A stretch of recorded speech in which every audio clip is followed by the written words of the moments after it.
రోజు మన ఛానల్లో ఆ జాతరలు టెంపుల్స్ ఏం చూస్తాంలే కానీ సరదాగా సింగిల్ చింతకాయలు చిల్లయ్యే ప్లేసెస్ ఈ వీడియోలో చూపిస్తే రండి చూసేద్దాం.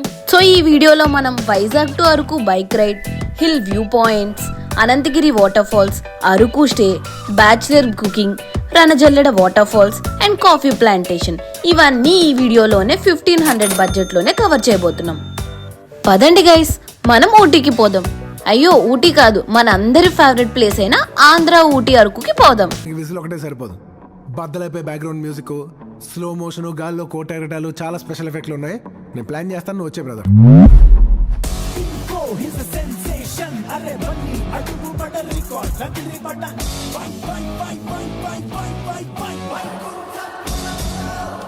ఇంకా సోదా ఆపేసి వీడియోలోకి వెళ్దాం పదండి.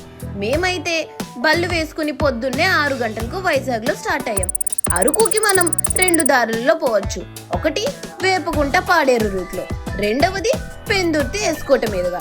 మేమైతే 2వ దారిలో వెళ్తున్నాం, ఎందుకంటే వెహికల్స్ మీద వెళ్ళేటప్పుడు ఈ దారి అయితే పిచ్చ బ్యూటిఫుల్ ఉంటుంది. ఈ రూట్ లో మనకి ఫస్ట్ వచ్చే లొకేషన్ కాశీపట్నం. విలేజ్ లోకి వచ్చాక ఫస్ట్ రైట్ తీసుకుంటే ఆ వేలో శివుని టెంపుల్ వస్తుంది. టెంపుల్ వచ్చేసరికి మర్రి చెట్టులో టెంపుల్ కట్టారా లేదా ఆ టెంపుల్ చుట్టూ చెట్టు పెంచారా అన్నట్లు ఉంటుంది. అటుగా అరకుకు వెళ్లే యాత్రికులు ఇచ్చే దక్షిణ మరియు అక్కడ గిరిజనుల సహకారంతో ఆమె కుటుంబీకులు ఇక్కడ యోగశాలతో పాటు సిద్ధి గణపతి, సుబ్రహ్మణ్య స్వామి, వీరాంజనేయ స్వామి, దుర్గా అమ్మ తల్లి విగ్రహాలను నలుదిక్కులా ప్రతిష్ఠించారు. ఇక్కడ నంది విగ్రహం భూమిలోకి ఉంటుంది. చెట్టు తొర్రలోకి తొంగి చూస్తే ఆలయం లోపలికి వెళ్ళడానికి దారి ఉంటుంది. ఇక్కడ గర్భగుడిలో పరిపూర్ణమైన శివలింగం చూసేసరికి మనసంతా భక్తితో నిండిపోయిందండి. ఇంకా ఆ గర్భగుడి గోపురం చూసేసరికి కళ్ళు చెదిరిపోయాయి అసలు.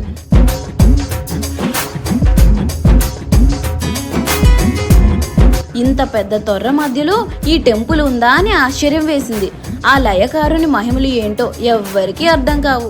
ఇంతటి విశిష్టత ఉన్న ఈ టెంపుల్ ఇప్పటికీ ఏ దేవాలయ శాఖ కూడా గుర్తించడం లేదు సరికదా, దాతలు కూడా ముందుకు వచ్చి అభివృద్ధి పనులు చేపట్టడం లేదు.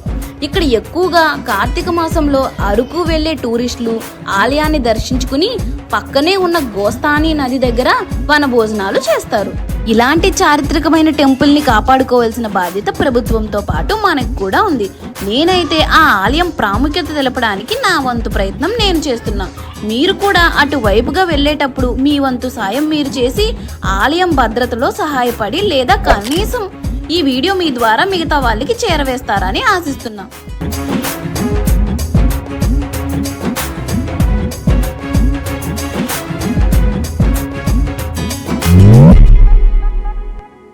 బళ్ళు పక్కన పెట్టి కొద్దిసేపు అలా చెట్లు కింద రిలాక్స్ అయ్యాం.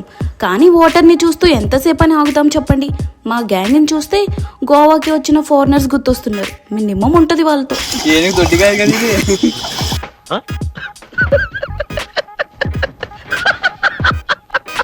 ఇంకా ఫోటోషూట్ స్టార్ట్ చేశారు మామ. Just a minute. Take your own time. Mind blowing, yeah. It's romantic. Exactly. This is the heights of emotion. Are you satisfied? Okay, sir. Let's go. You ready, sir? Wait. Hey, it's cute, yeah. After a long time కలిసారు కాబట్టి వడ్డీకి వచ్చి కూర్చొని ముచ్చట్లు పెడుతున్నారు. కొమ్మలు పడుతున్నాయి ఏంటని చూస్తే చూడండి కోతి ఫ్రెండ్స్ ఏం చేస్తున్నారు. అలా సంత చేసుకుంటూ జర్నీ అయితే స్టార్ట్ చేశారు. ఆల్రెడీ ఉన్న కోతులు సరిపోవా అన్నట్టు ఇంకా కొత్త కోతులు ఏంటిరా అని చూస్తున్నాయి అనుకుంటా అవి. ఆ ఘాట్ రోడ్స్ లో డ్రైవింగ్ చేస్తుంటే భలేగా థ్రిల్ ఫీల్ వస్తుంది. ప్రతి టర్నింగ్ లో కూడా ఆ లోయ తాలూకు వ్యూ అయితే మాత్రం బుర్రపాడు ఉంటుంది. దారిలో చాలా చాలా మంచి మంచి స్పాట్స్ ఉంటాయి ఫోటో షూట్స్ తీసుకోవడానికి. మీరే చూడండి ఫోటో అవి ఎంత బాగా వస్తున్నాయో. ఇక్కడ నుంచి లెఫ్ట్ కి పోతే బుర్రా కేవ్స్ వస్తాయి. మా వాళ్ళకి మంజులం బాయ్స్ గుర్తొచ్చి ఆల్రెడీ చూసిన ప్లేసే కదా ఏం చూస్తాంలే అని లైట్ తీసుకుని అనంతగిరి వాటర్ ఫాల్స్ కి అయితే స్టార్ట్ అయిపోయాం. ఫైనల్ గా అయితే అనంతగిరి వాటర్ ఫాల్స్ దగ్గరికి వచ్చేసాం. ఇక్కడ మనం ట్రెక్కింగ్ ఏం చేయకుండానే వాటర్ ఫాల్స్ వరకు వెళ్ళిపోవచ్చు బైక్ మీద. వ్యూ పాయింట్ నుంచి వ్యూ ఎలా ఉందో మీరే చూసేయండి.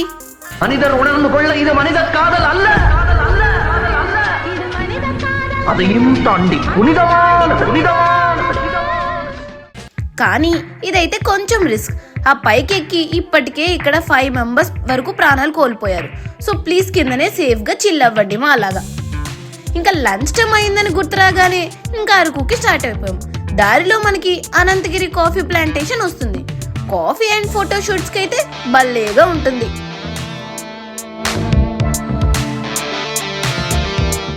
అరకు అనగానే మనలో చాలా మందికి తెలియని వైబ్ స్టార్ట్ అవుతుంది. అది క్యాష్ చేసుకోవడానికి అనుకుంటా.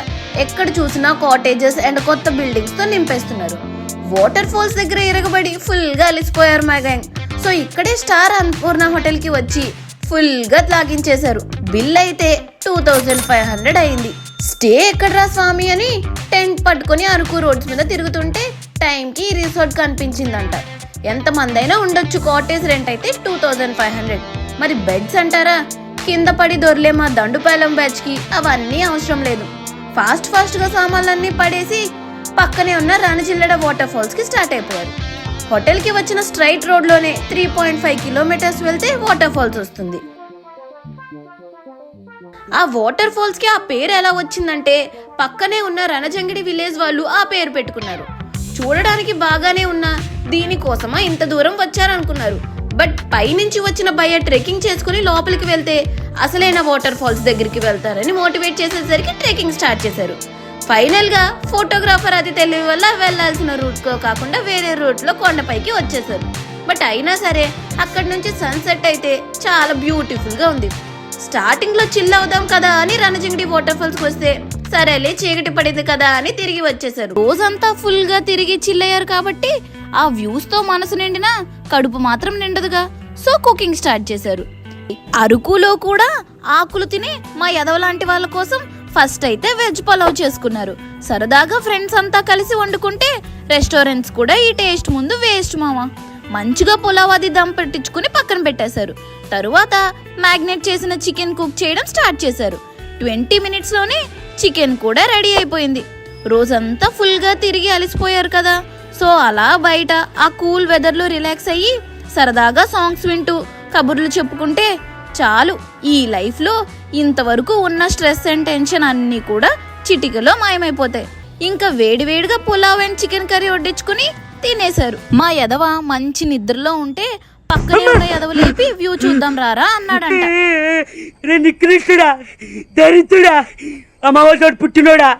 సమ్మర్ లో వ్యూ ఏంట్రా అని వీడు బయటకు వెళ్తే చలికి ఫాగ్ లేకపోయినా నైట్ పడిన చిన్న చిన్న వర్షానికి ఇంత చల్లగా ఉందంట. దూరంగా ఫాగ్ వ్యూ కూడా కనిపిస్తుంది. అండ్ పక్కనే తాత చెంబు పట్టుకుని లండన్ కి వెళ్తున్న వ్యూ కూడా చూసారంట. చూసింది చాలండి, పదండి. వస్తున్న దారిలోనే సన్ రైజ్ కూడా సూపర్ గా అనిపించింది. ఇంకా బ్రేక్ఫాస్ట్ కి టైం అవుతుందని ఇంకా రిటర్న్ వచ్చేసారు. నైట్ చీకట్లో సరిగ్గా కనిపించలేదు కానీ ఈ మామిడికాయలు నైట్ కనిపించుంటే మాత్రం మార్నింగ్ కి ఆవకాయ పెట్టేసేవాళ్ళు మా గ్యాంగ్. పళ్ళు తోమడానికి ముందే పనులు స్టార్ట్ చేశారు. మా వాళ్ళు షుగర్ పేషెంట్లు కదా. ప్రపంచం మొత్తం మీద షుగర్ పేషెంట్స్ మన దేశంలోనే ఎక్కువ శాతం ఉన్నారు. త్వరగా సరుకు పడితే గానీ పనులు చేయలేరు. ఫస్ట్ బ్రెడ్ బాగా టోస్ట్ చేసి కట్ చేసిన ఆనియన్స్, మిర్చి, సాల్ట్ అండ్ చిల్లీ యాడ్ చేసి ఆమ్లెట్ వేయడం స్టార్ట్ చేశారు. అంతే, చాలా ఈజీ అండ్ ఫాస్ట్ గానే బ్రెడ్ ఆమ్లెట్ అయిపోయింది. కుకింగ్ లో మా యదవ అంత ఎక్స్పర్ట్ కాకపోవచ్చు, బట్ కడుపు మండుతున్నప్పుడు ఏదైనా బాగానే ఉంటుంది. ఐ మీన్ దొరికిందే ప్రసాదం అనుకోవాలి. బ్రేక్ఫాస్ట్ అయిపోయిన తర్వాత మా వాళ్ళు చాపరాయి దగ్గర చల్లబడదామని బయలుదేరారు. చూసేసరికి వాటర్ ఫ్లో అంతగా లేదు అండ్ ఉన్న వాటర్ కూడా చాలా బురదగా ఉంది. మేబీ రోడ్ కన్స్ట్రక్షన్ వల్ల అనుకుంటా. దీనికి ఎంట్రీ టికెట్ వచ్చి 50 రూపీస్ అండ్ పార్కింగ్ ఛార్జెస్ అంతా కలిపి 600 ఎందుకులే బొక్క అని చెప్పి రణజలిడి వాటర్ ఫాల్స్ కి స్టార్ట్ అయిపోయారంట. రిటర్న్ వస్తున్న దారిలో జ్యోతి హనీ ఫార్మ్స్ దగ్గర ఆగారు. అరకులో హనీ చాలా ప్యూర్ ఫామ్ హనీ దొరుకుతుంది. మనకి హనీ అన్నది హనీ బీస్ కలెక్ట్ చేసే ఫ్లేవర్స్ బట్టి టేస్ట్ అండ్ థిక్నెస్ లో చేంజ్ ఉంటుంది.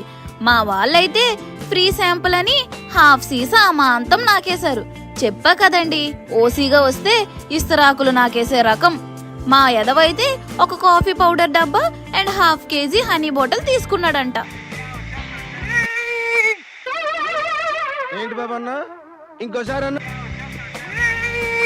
ఫైనల్ గా మార్నింగ్ స్నానం చేయడానికని రణజలిడి వాటర్ ఫాల్స్ కి వచ్చేసారు. ఈ రోజైనా స్నానం చేయాలని గట్టి పట్టుదలతో ట్రెక్కింగ్ స్టార్ట్ చేశారు. ఆల్రెడీ నిన్న వెళ్ళిన దారిలోనే మధ్యలో లెఫ్ట్ తీసుకుంటే వచ్చేస్తుంది వాటర్ ఫాల్స్. కింద మనకి చూడడానికి బాగున్నా పైన వాటర్ ఫాల్స్ బుర్రపాడున్నాయి. ఇదే అనుకుంటే దీని పైన వాటర్ ఫాల్స్ ఇంకా సూపర్ ఉంది. ఒకసారి మీరే చూడండి ఈ విజువల్స్ ఎంత క్రేజీ ఉన్నాయో. మా ఎదవలకైతే ఈ వాటర్ ఫాల్సే అనంతగిరి వాటర్ ఫాల్స్ కన్నా బాగా నచ్చాయంట. సరదాగా చిల్లయ్యేలోపు విలేజ్ లో ఉన్న చీమ చింతకాయలు వచ్చాయి. మా వాళ్ళే దూల బెండకాయలంటే వీళ్ళు ఇంకా దూల దొండకాయల్లా ఉన్నారు. అంటే మనకు అర్థమైందిరా, చిట్టలు గట్టి ఏమి లేదు. ఇప్పుడు ఇంకా ఫైనల్ గా తట్టా బుట్టా సర్దుకుని రిటర్న్ జర్నీ స్టార్ట్ చేశారు. ఈ 2 days ట్రిప్ హ్యాంగ్ ఓవర్ కి దారిలో అరకు కాఫీ పడితే గానీ బుర్ర సెట్ అవ్వలేదంట మా ఎదవలకి.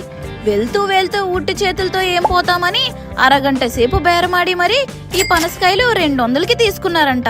వీళ్ళ ట్రిప్ మొత్తం 1400 లో అయిపోయింది. గ్రూప్ గా వెళ్లారు కదా, సో పర్ హెడ్ చెప్తున్నా స్టేకి 300 అయ్యిందంట, పెట్రోల్ కి 300 రూపీస్, 2 days ఫుడ్ కి 600, చిన్న చిన్న చిల్లర ఖర్చులతో కలిపి ఒక 200.